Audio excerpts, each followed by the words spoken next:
اگر تم باز نہ آؤ گے تو ہم تمہیں سنسار کر دیں گے اور تم کو ہم سے دکھ دینے والا عذاب پہنچے گا۔ انہوں نے کہا کہ تمہاری نحوست تمہارے ساتھ ہے، کیا اس لیے کہ تم کو نصیحت کی گئی؟ نہیں، بلکہ تم ایسے لوگ ہو جو حد سے تجاوز کر گئے ہو۔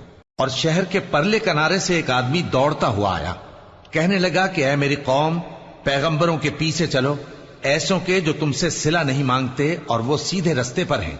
اور میں کیوں اس ذات کی پرستش نہ کروں جس نے مجھے پیدا کیا اور اسی کی طرف تم کو لوٹ کر جانا ہے؟ کیا میں اس کو چھوڑ کر اوروں کو معبود بناؤں کہ اگر رحمان مجھے نقصان پہنچانا چاہے تو ان کی سفارش مجھے کچھ بھی فائدہ نہ دے سکے اور نہ وہ مجھے چھڑا ہی سکیں؟ تب تو میں کھلی گمراہی میں پڑ گیا۔ میں تو تمہارے پروردگار پر ایمان لایا ہوں، سو میری بات سن رکھو۔ حکم ہوا کہ بہشت میں داخل ہو جا۔ بولا کاش میری قوم کو پتا چل جائے کہ میرے رب نے مجھے بخش دیا اور مجھے عزت والوں میں شامل کیا، اور ہم نے اس کے بعد اس کی قوم پر کوئی لشکر نہیں اتارا اور نہ ہم اتارنے والے تھے۔ وہ تو صرف ایک چنگھاڑ تھی، سو وہ اس سے ناگہاں بجھ کر رہ گئے۔ بندوں پر افسوس کہ ان کے پاس جب کوئی پیغمبر آتا تو وہ اس سے تمسخر ضرور کرتے۔ کیا انہوں نے نہیں دیکھا کہ ہم نے ان سے پہلے بہت سے لوگوں کو ہلاک کر دیا تھا؟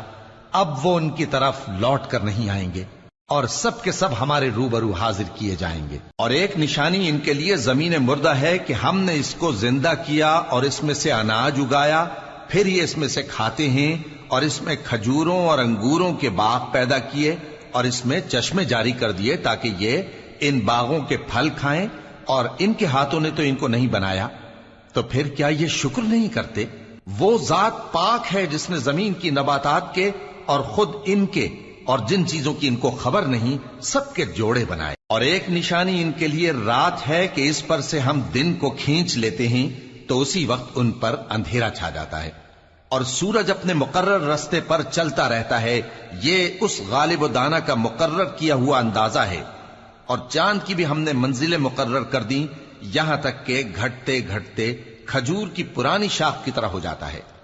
نہ تو سورج ہی سے یہ ہو سکتا ہے کہ چاند کو جا پکڑے، اور نہ رات ہی دن سے پہلے آ سکتی ہے، اور سب اپنے اپنے مدار میں تیر رہے ہیں۔ اور ایک نشانی ان کے لیے یہ ہے کہ ہم نے ان کی اولاد کو بھری ہوئی کشتی میں سوار کیا، اور ان کے لیے ویسی ہی اور چیزیں پیدا کی جن پر یہ سوار ہوتے ہیں، اور اگر ہم چاہیں تو ان کو غرق کر دیں، پھر نہ تو ان کا کوئی فریاد رس ہو اور نہ ان کو رہائی ملے، مگر یہ ہماری رحمت اور ایک مدت تک کے فائدے ہیں۔ اور جب ان سے کہا جاتا ہے کہ جو تمہارے آگے اور جو تمہارے پیچھے ہے اس سے ڈرو تاکہ تم پر رحم کیا جائے، اور ان کے پاس ان کے پروردگار کی طرف سے کوئی نشانی نہیں آتی مگر اس سے منہ پھیر لیتے ہیں۔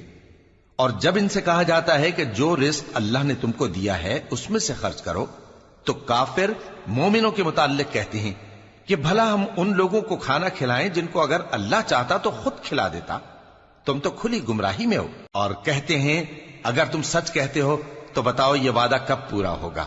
یہ تو ایک چنگھاڑ ہی کے منتظر ہیں جو ان کو اس حال میں کہ باہم جھگڑ رہے ہوں گے آ پکڑے گی، پھر نہ تو یہ وصیت ہی کر سکیں گے اور نہ اپنے گھر والوں میں واپس جا سکیں گے۔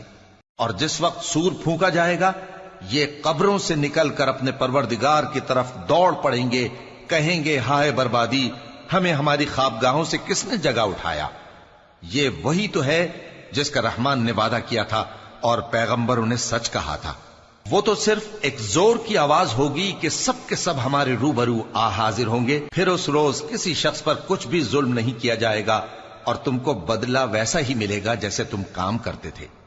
اہل جنت اس روز عیش و نشاط کے مشغلے میں خوش ہوں گے، وہ بھی اور ان کی بیویاں بھی سایوں میں تختوں پر تکیے لگائے بیٹھے ہوں گے، وہاں ان کے لیے میوے ہوں گے اور جو وہ منگوائیں گے ان کو ملے گا۔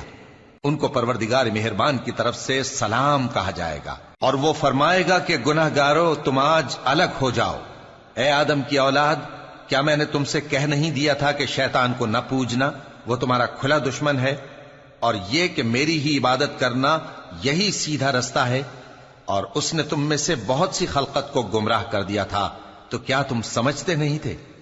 یہی وہ جہنم ہے جس کے تمہیں دھمکی دی جاتی تھی، جو تم کفر کرتے رہے ہو اس کے بدلے آج اس میں داخل ہو جاؤ۔